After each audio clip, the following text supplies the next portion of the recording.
Hey, everybody. How are you? Welcome to another episode of Into the Core podcast. I'm really excited to be here. As always, my name is Linda Marithi, and I am just happy to give you all the beautiful people that I speak to. Basically, they're here at your fingertips. Now, before we get into that, and before I introduce my wonderful guest, I am going to go into our intro as we always do. And I also just want to send a huge shout out to my partners, Nokia. Thank you so much for walking this journey with me. All right, let's go. Into the core. Get into it. All good things in Africa and beyond. Into the core.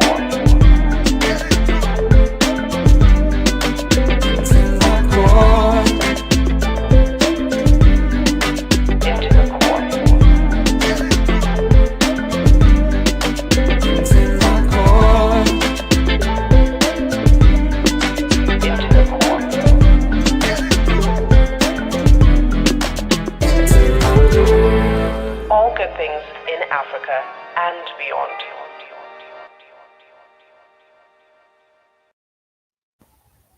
All right, so without further ado, I want to introduce to you my beautiful guest today. Her name is Leah Rudolfo, and she's a photo producer and editor, and she's based out of New York. Thank you so much, Leah, for being here with me. With us. Yes, absolutely. I think it's such a privilege to have you here. I know that we have met through a mutual friend, and I'm very stoked that we could share some of the insights from you. So first of all, let's get into what a photo producer, photo editor and producer. Let's define that and put it into perspective. That kind of brings in who you are and what you do. So being a producer, editor, and online content provider, what does that look like in your life? So as a photo editor, and photo producer, I bring to life the image making of it could be a magazine, and so that's where I actually started, was with magazines. So the production aspect is bringing all the creatives together, art director, photographer, hair, makeup, wardrobe. So all these different moving parts, I kind of harness together and match them to move the creative idea forward. So it could be for celebrities, conceptual photography, food photography. I've covered quite a range of image making, and through print, mainly magazines.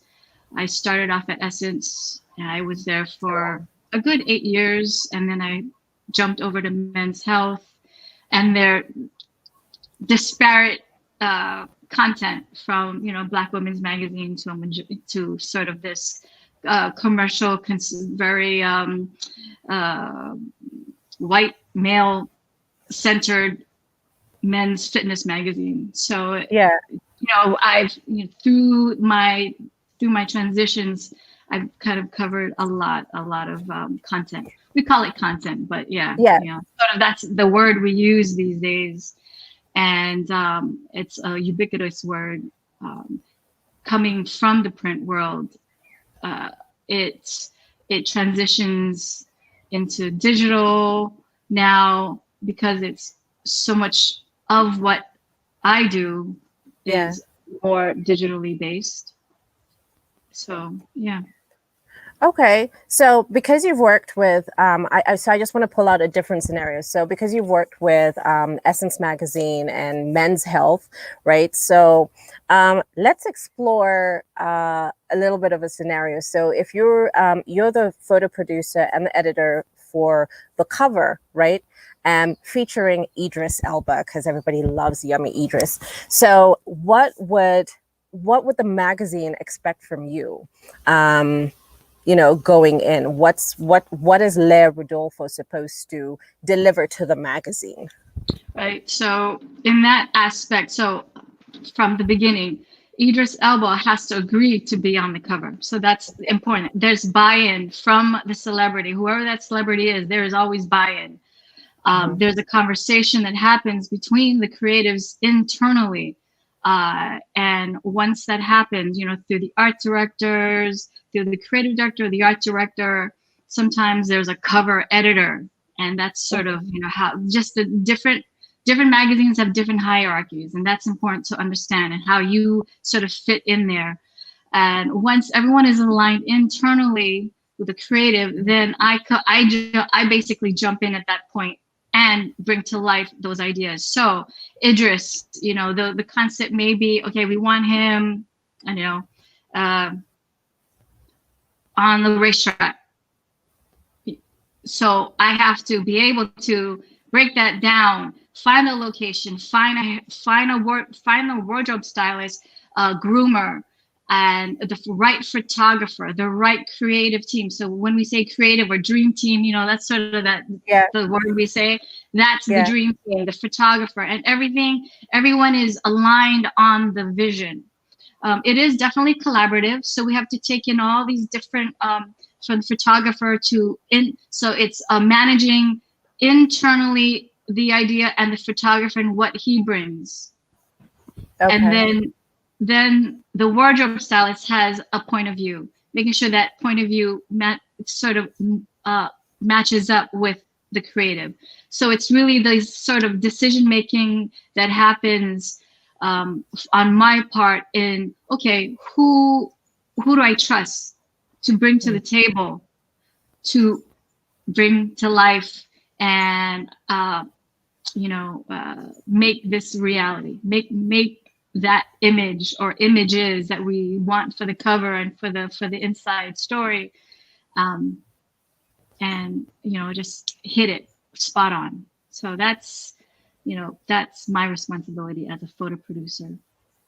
So basically, so you're basically making sure that the photographer is right, that the stylist is on point, and they understand, like, this is what the celebrity, so location, styling, all has to have a beautiful mesh together. Yes. Okay. Everything ladders up to the creative, and I have to also make sure I'm communicating 360 to all these people. So, making sure that the creative brief is being shared. And so that's the roadmap. The creative brief being shared among all the creatives that are on the team, eliminating friction points in the production, so you have a little bit of forecasting, and down to even what's the weather like if we're shooting outside. I mean, just those things. So it's a lot like project management, so taking it from soup to nuts and making sure that everything is taken care of. Down like soup to nuts. When I say soup to nuts, yes. Catering. It's that, like feeding people on set. That's hugely important. That's like love. Think about all those different aspects. You're creating the energy. Yes, you're creating a full-on energy, and everybody has to be in sync with what is happening. Correct. Yes. And then so there's that pre-production part. Then there's the day of shoot. So it's managing the crew at that point, making sure everyone's, again, like you said, aligning with what we need to do. So there's a little bit of not a general in me, but just keeping people on task to, okay, well, we got to get this first shot by 11 because we have 8 shots to do for the day. So yes, there's a time management aspect when I'm on shoot and post-production. So that's getting the stuff back. Yes. So you see, so pre and then day of shoot and then the post-production, which, always communicating, completely communicating throughout the whole process.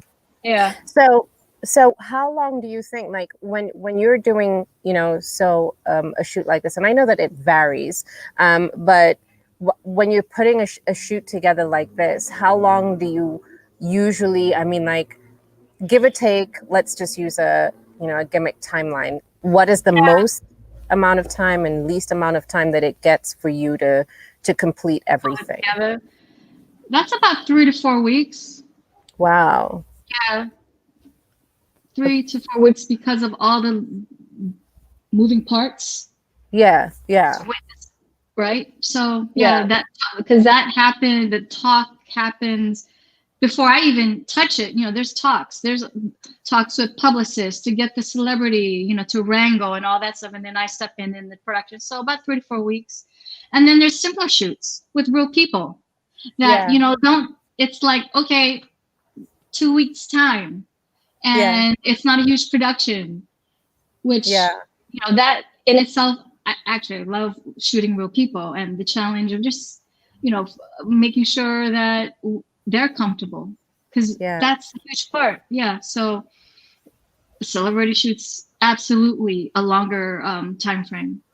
And then so fashion shoots also the same, because there's a huge amount of people involved and steps. So and on any other given day, because I know somebody, the moment I mentioned that I would be working with you, there's a friend of mine who has a magazine, and she's like, wait a second, ask her the cost, what, the variation, especially when you're talking with celebrities, so costs would start from how much to how much, what is the grandest you've done so far? Wow, grandest I've done, and this is not even grand, probably like 40,000, like on a day. But I've heard, celebrity shoots maybe $100,000 a day. There was points in editorial where it was carte blanche. Not in my magazines necessarily, but you hear of these stories of where it was just basically, get it, just do whatever the celebrity wants, do it. She wants to be shot on the coast of Amalfi, do it. So imagine the logistics involved in that, moving a crew from New York with the gear, with the wardrobe, to a whole other country, because the celebrity wants to be shot at this amazing location, right? Yeah. So those days are probably gone, but that was the world. And you know what? It was one of those questions. So I'm glad that this kind of ties in, because I was just saying, with the celebrities that you've worked with and represented, how important is it for you to uphold their image, and how they want to be represented. But now that you've mentioned, whatever they want, sometimes it's just make it happen. They want this location because it's somehow associated with them. So it makes a lot of sense. Correct. So like I mentioned, there's always buy-in for the beginning with the celebrity. Yeah. So we're pitching ideas to them. So this is what we're thinking. This is the concept. And so I've never had a moment in which there was any hesitation from the celebrity. I've never had like, I can't do it, I'm walking off set kind of thing, that's never happened. Good. That's a good thing. So now that we're in the era of COVID, what do you think that magazines should be doing differently, especially, now that, COVID is such a global, it's a pandemic, it's global, and we're definitely in the digital age. So, what should content look like, and how would these magazines be able to grab the attention of readers and their viewers? Yeah. Okay. So magazines, right? And they've come under a lot of pressure with digital. So the movement really, and it's a really hard game at the moment. But huge publishers, are becoming content creators for brands. So it's the opposite, right? So it's switched. The roles have switched. in back in the day, it was, oh, this brand wants to be associated with Vogue. Now it's Vogue wants to be associated with this brand, and creating the custom content with that brand. You know, there's whole brands buying out magazines. So there is print. Print is absolutely important. Yeah. But it's the opposite now. So like literal brands are buying magazines, and publishers are becoming brand creators. So so for me, who I've been working at an agency for 7 years. Manifest, absolutely. So we're competing with publishers as a creative content agency. Yeah. So how does print stay viable? Oh, it doesn't even have to stay vital. I feel like, you know, at the moment, I mean, here we are having this beautiful interview, whereas before it would have been like, well, you need to come to New York if you're going to do a proper interview. And now we have, you know, a platform where we're like, hey. Right. So technology enables us, right, to share and all that stuff. And so that's what brands are doing. They're taking all these or I should say publishers that are taking all this technology, harnessing it in order to create content that meet people where they want to be. So, you know, so there is a place for print. Yes. There's a place for video, podcasting, all that stuff. So we'll take it back to content creation for brands. It's like, what can we create that is engaging, interactive, that has value? You know, that's really has value. And that's, as a content creator, that's what we're trying to do, is just add value and create value for people and out there. And okay. So, yeah. Oh, that, you know, we have to just basically, I mean, all these magazines, all these publications need to just catch up into a new space and adjust to it. You know, well, they're doing it. Yeah, they are definitely doing it. Everyone has pivoted. 2009. So I'll give you a perspective. 2009 is when basically the whole industry shifted dramatically from print to when they started building out digital initiatives through their own brand, but linking, and now it's really linking up with other brands to help them. And that was a kind of watershed moment, was 2009. I remember it very distinctly, you know, and then sort of things started collapsing in terms of huge publishers. And now you see there's shells of huge companies, Time Inc., Condé Nast, all those huge publishers, you know, they've sort of not dwindled down, but they've shifted their titles and sold titles. And so, you know, it's definitely they understand what's going on. Oh, that's brilliant. So what do you think? I know that you've you know, seen a little bit of the content in Africa. So how do you feel like Africa, in terms of content that we create, how do you feel that we should be presented, especially in a positive manner? Like, we're not out here sitting with flies and trying to whisk things off, and you know, we're truly tired of those, you know, that perception. So what kind of images and stories do you think that we should work on, even just to present to the rest of the world? I mean, number one, I feel like this continent is, the resources, no wonder we're told that we're not that great, but the resources Right. So, but okay, so the question back to you. How do you feel that we should present Oh ourselves? man. Well, you know what? There's quite elevated content creators coming out of all over Nigeria, Yeah, Kenya, South Africa.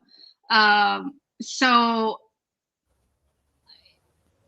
it is a matter of the channels and getting it out there, right? So this sort of, oh my God, I don't want to get so political, but so this Western ideal, right, yeah, of what America seems to have captured, what it is we should be portraying out here, and its influence on culture and pop culture has been great, right? yeah, But Africa's has Kenya has a robust media community yes, yes, we waiting to do. come. You know what I mean? So absolutely no. That what am I trying to say? No, I don't buy into that. The thing is, I don't buy into any of the images that we've seen of Africa. It is super sophisticated, modern cities, Yes, amazing talent, amazing creative talent out there. I don't buy so you know, yeah, like I said, that is I get excited about it because what's coming out of Africa, I mean, just on a musical level, you know, look how yeah, everyone is oh my goodness, it's so on a musical level, Afrobeat, you know, so that has become such a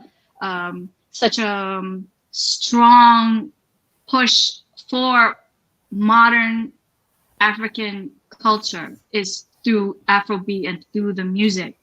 So yeah, the only thing I can say is, you know, keep pushing that, elevating just the production level, really, yeah, and yeah, one day I'll be able to come and create too. So that's the hope, is building these bridges, being yeah, able to build bridges. And that's, you know, that's hugely important for me is I've been in predominantly Black spaces and yeah, predominantly white spaces. So now, I'm keenly aware that representation matters, yeah, that I always break bread with people who look like me, who look like you. That's hugely important to me. When I am super sensitive about that when I'm working on my set. wow. That's because that's what it comes down. That's I respect you by breaking bread with you. Like here. It's You understand? important. Yes, yes. Absolutely. When It's if you ever hear any of my art directors, that's something I hugely engaged in, and it's important for me. So, on my crew, in the images that I curate, it's important, or that I bring to the fore. It's like, mhm, okay, this is we have to consider that. yeah. So, yeah, that's a huge thing for me. What is it like, you know, uh, basically, I always think about collaborations, and especially now, I feel like we're in that space where everybody, we're definitely a global village at this point. We're not too far from each other. Digitally, we can reach out to each other. We can DM each other and see how we can work together. But have you what which Africans have you worked with? Some Africans, and I know you have. So I'm just basically waiting for you to name drop. So, Oh God, I wish. No, I wish I could name drop. And people they know I'm like super humble. I don't even try to I know. self promote like that. But Wangari actually, which is who we have the mutual connection Income. through, Yes. is someone that is born and raised in Kenya, and I am super excited about working with her. So this is sort of going to be my first foray in working with Africans and you know, harnessing the talent. Absolutely. Yeah. So for anybody who's listening in right now, so Wangari is Wangari Fahari. I got to interview her last year. I think it was November. I've known her because when she came down to Nairobi, I got to interview her at a radio station that I was working at Capital FM. And since then, we've just become, she's like my sister. She's one of my really best friends out there. So, and now, you know, there's a beautiful, big opportunity. There's a project. She's about to drop an album, and it's going to be spectacular. And beautiful Leah, who's sitting right here, is going to be on her team and just making sure that she is, so this is going to be absolutely fantastic. I love collaborations like this, and I love it when people get to meet each other and they start working towards beautiful creative spaces. So yeah, this is going to be absolutely fantastic. I can't wait to see the end product. It's going to be one of those. Well, you know, we talk about COVID. Sorry, we talk about COVID times and how it has impacted production. So originally we wanted to come to Kenya and shoot her video, but because of the restrictions and just sort of the trying to eliminate any surprises, we will be coming at a future time, but we will have to kind of keep it here for now. And just sort of go, hopefully as things loosen up, we'll be able to come to Kenya and create some beautiful videos. So that's the intent. So, one of the things that I really love about you, Leah, is like how humble you are. I'm sitting here talking to you, but truthfully, I could be doing cartwheels in this little space of mine.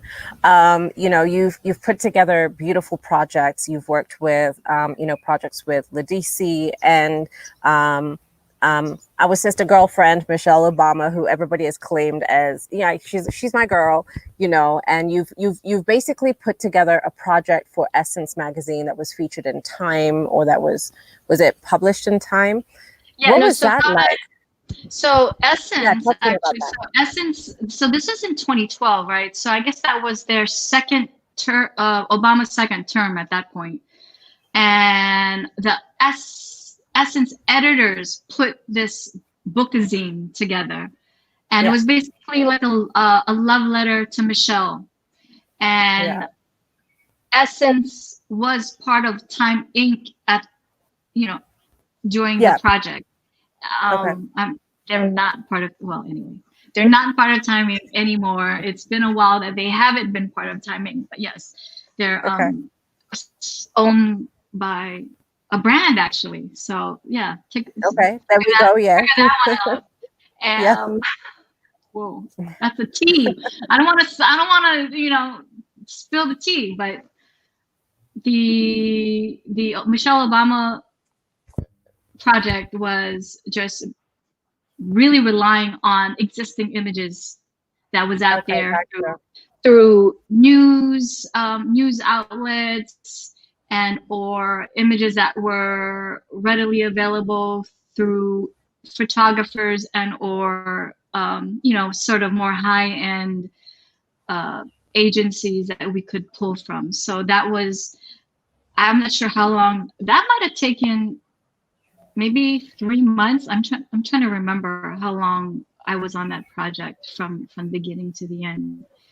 And so that was a lot of internal work with the editors, really, for the most part.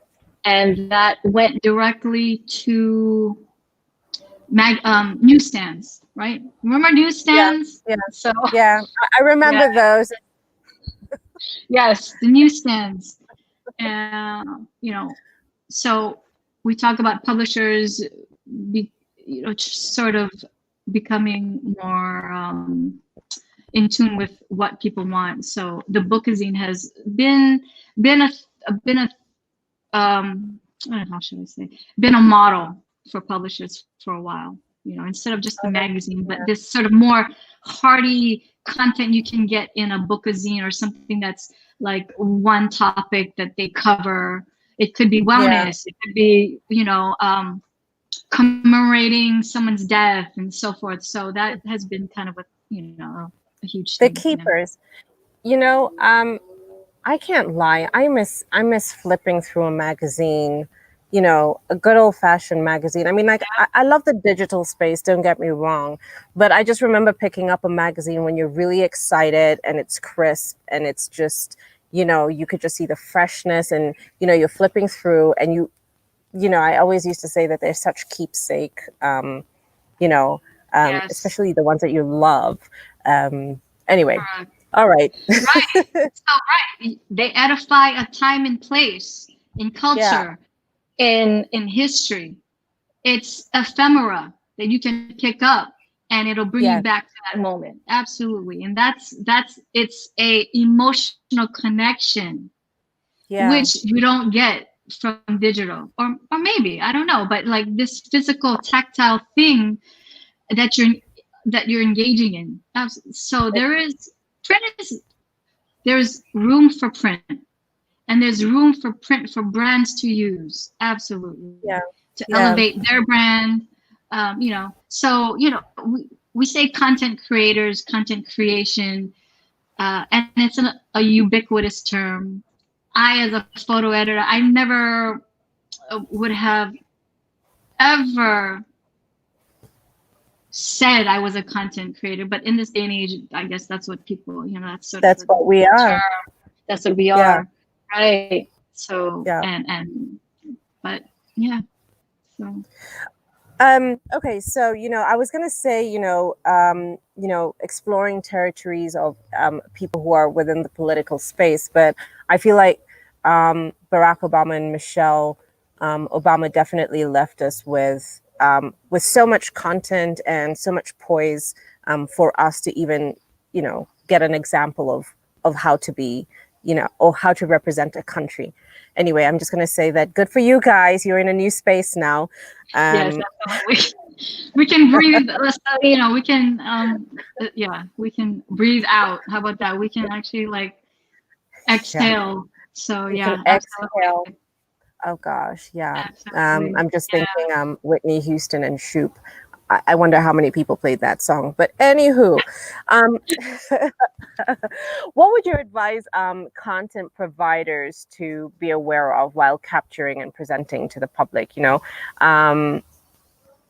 especially, it's just that piece of advice, before we get to the end of this beautiful session. But what's the advice that you would give all these beautiful people out there? There's a lot of people who are trying to create the content and, trying to put themselves out there, trying to showcase their brands. And because I'm in the fashion space, what are some of the things that you feel that designers all over the globe, what should they capture? How should they tell their story?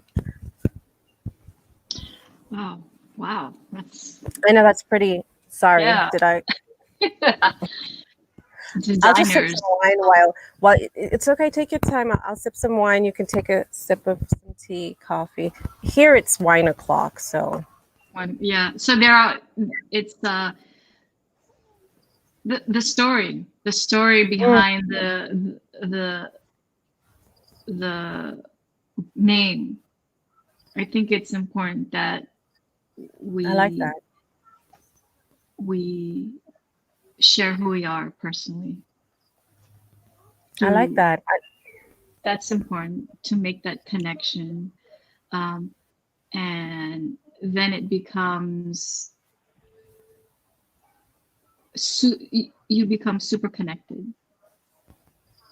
Yeah. That I know this word, authentic, but yes, it's real. This is me, as in this is me. I cannot be this without this. It's just essential. It is part of who I am. That's Yeah. correct. Absolutely. You that's super important.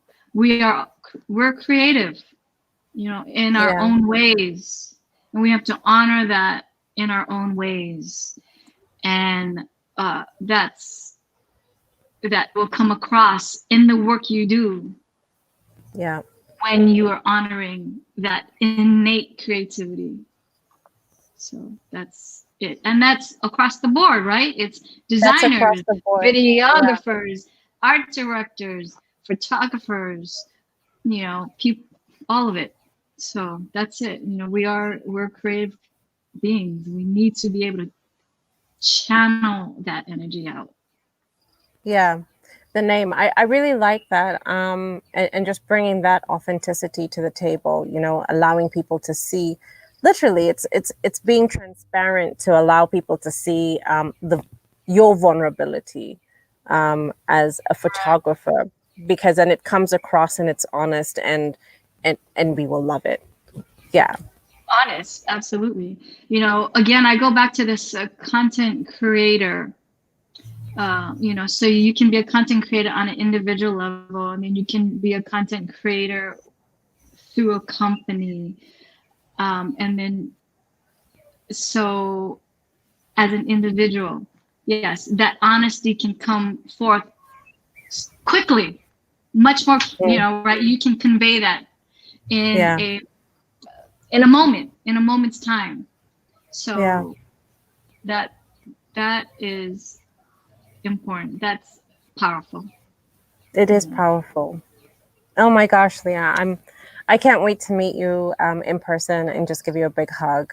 And hopefully we will be able to hug each other, you know, just big hugs. I'm Absolutely. really I'm again, I always say this, humbled, because anytime somebody says yes to Into the Core, I'm always just like, oh man, this is, you know, you guys you're making my days and my weeks perfect, because I'm able to hopefully inspire somebody who's out there who's creating content, somebody who's scared of even creating that content or being honest about who their brand is, why they want to start a brand.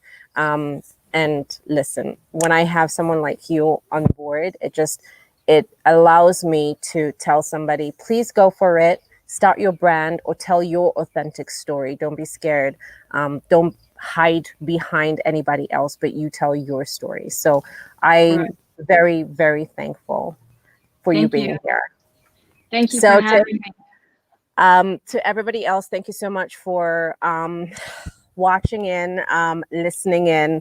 And if you have an inspiring story that you want to share below, if you need a little bit of a heads up, if you want some information, some way, form or the other, I'm definitely here for you. I want to say thank you to Akazi Africa for being my jewelers on today's show. They're part of a line that I'm going to be featuring in the next week, because I have some huge giveaways from them. They use a lot of recycled material, and they are supporting a community in Kibra, which is one of the largest slums in Africa, and they're allowing and empowering people to have work and sustain work. And so when you buy a piece of that jewelry, remember that you're keeping somebody, you're putting food on the table, you're paying rent, you're paying electricity, you're putting water into their mouth. So I'm really appreciative of this. So thank you very much, Akazi Africa. And of course, my partners, Nokia, for being part of this beautiful journey. You took a chance of me, and I'm forever grateful. So thank you very much. Thank you, Leah. Have a beautiful, beautiful Thursday. Thank you, darling. Thank you. Bye. Bye. Bye, everybody.